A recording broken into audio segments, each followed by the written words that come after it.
Hi guys, welcome back to 5IP. I hope all you guys are doing good. We've already shared with you 5 interesting points on Chidambaram Natarajar kovil. Today in this session, we'll be sharing a couple of more interesting points about the same temple. The first point is to answer a question from one of our viewers. When was the Vishnu idol brought into the Natarajar kovil? When was it? What time frame? Now, researchers have found that in the early 1300s or late 1200s, the structure around the Vishnu idol, that is when it was built, late 1200s or early 1300s. The structure was probably built for some other deity, probably for another statue of Lord Nataraja or for Sivagami Ammayar or for a Shivalingam, we are not sure. And we say this here because if you see the structure, you will see that one side, the wall has actually been altered because the Vishnu statue is huge. So to fit the Vishnu statue inside, the one side wall has been altered, and that was around the early 1300s. So researchers say that that is a time period when the structure was built and altered. So probably that is when the Vishnu idol was brought into the Natarajar kovil. That is the first point. The second point is, why was a Vishnu idol brought into a Shiva temple? It can be present in another Vishnu temple itself, right? What was the reason for it being brought into a Shiva temple? Now we know it's early 1300s is the time period. So if we look at history, that is a time when Alauddin Khilji from the Khilji dynasty, he had taken control all the way up to Delhi. And he was sending his troops, his army, down south to loot all the temples and bring back the treasures. So what happened? Sometimes the temple got information prior to the army arriving there. So what they would do was they would take the deity and all the riches and try to hide them somewhere. Probably in an underground cellar in the same temple, or sometimes outside somewhere underground. Or they also sent to another temple. And when it was safe, they brought the idol back. So since it was around this time that Alauddin Khilji was sending his armies down, and that is a time period when researchers say that the structure was also built, we believe that that is the reason a Vishnu idol was brought into the Shiva temple to safeguard it, to keep the idol safe and later take it back. But in this case, the idol did not leave the temple. Vishnu is staying there in the Natarajar kovil. And we saw in our previous video that the Vishnu idol was outside the temple for quite some period of time. One, they didn't know where to put it, and a bigger reason was because the Dikshadars, who are the priests in the Natarajar kovil, protested, they objected, they protested very strong. They did not want the idol of Vishnu inside their temple, inside their Natarajar temple. We'll see the way they protested in the third point. The third point is, see, at that time, we had only Shaivism and Vaishnavism, Shiva and Vishnu, two great faiths, two very great gods. They were like two religions almost, okay? They did not really get along with each other. So at this point, what happened was, when the Vishnu idol was brought inside, the Dikshadars would not allow that. So what they would do was, they would climb up on the western side Gopuram. See, Chidambaram Natarajar kovil has 4 gateways and 4 Gopurams on 4 directions. The first Gopuram which was built was the western side Gopuram. So these Dikshadars, because of their protesting, what they did was, they would climb one by one on top of the western side Gopuram, and from there they would jump and give up their life. That was their way of protesting. They didn't want the Vishnu idol inside. And some articles which I have read says about 20 Dikshadars gave up their life. But it was in vain because the Vishnu idol did come inside the Shiva temple. This is the third point. Moving on to the fourth point. Guys, we got independence in 1947, right? Since 1951, the government has been wanting to take control of the Natarajar kovil.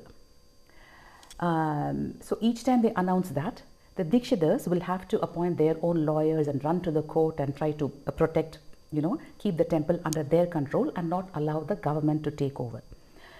See, even I think a couple of months back, November of 2022, one of the state government ministers had said that the temple, the Natarajar kovil, might belong to the Dikshadhars, but the land in which it has been built was probably donated by a king.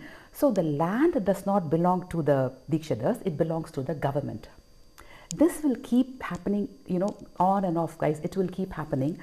The government always wants to take control of temples, many temples, and they already have taken control of some Hindu temples. Sometimes, I wonder to myself if the government will ever dare to do it to a mosque or a church. Probably you should also think about it. One thing I want to add here in the fourth point is our culture, our tradition. It has been there for thousands and thousands of years, which the whole world looks up to us for our culture and our tradition, right? See, all of this is based on our religious beliefs, which starts from the temple. So if the temples are gone, we are gone. And I'm saying this because in the past couple of years, if you can go and do your research and see how many temples have been demolished in Tamil Nadu.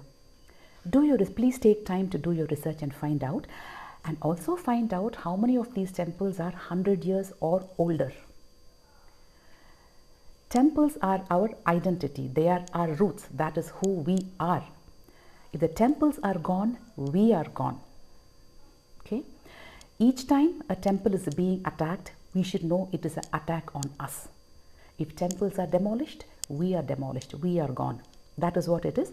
Please, I'm just touching upon this very lightly, but I would like you to think about it. What can we do about it? You and me, the common man, what can we do about it? That will take us to the last point. We should make it a point to get involved with our local temples. We should visit regularly.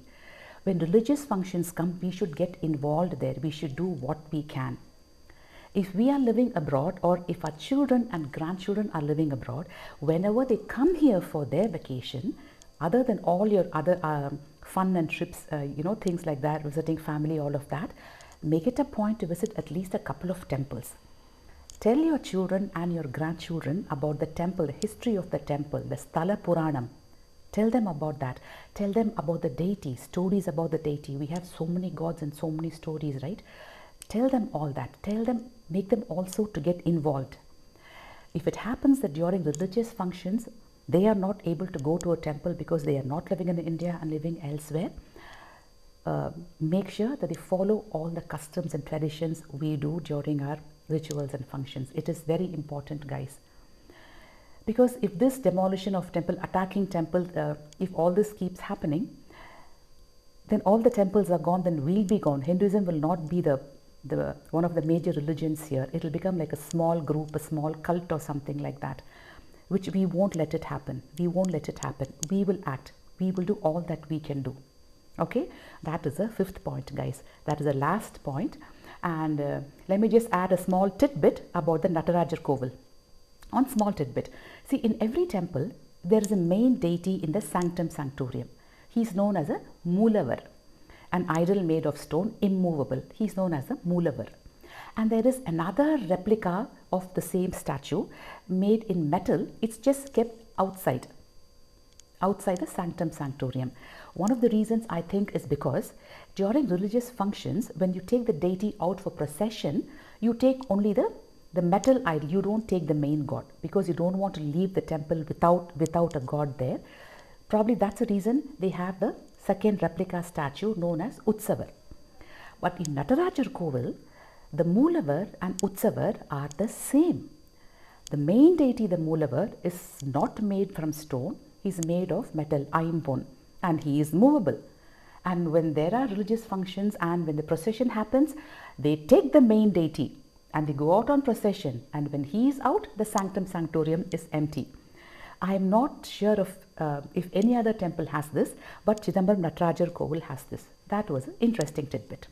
So we've come to the end of this session, guys. I hope you enjoyed and learned something. And as I always say, please do your own research on whatever brief points we give, and please do share your thoughts and your ideas with us. We'll very much appreciate it. Take care, guys. You have a wonderful day. Bye.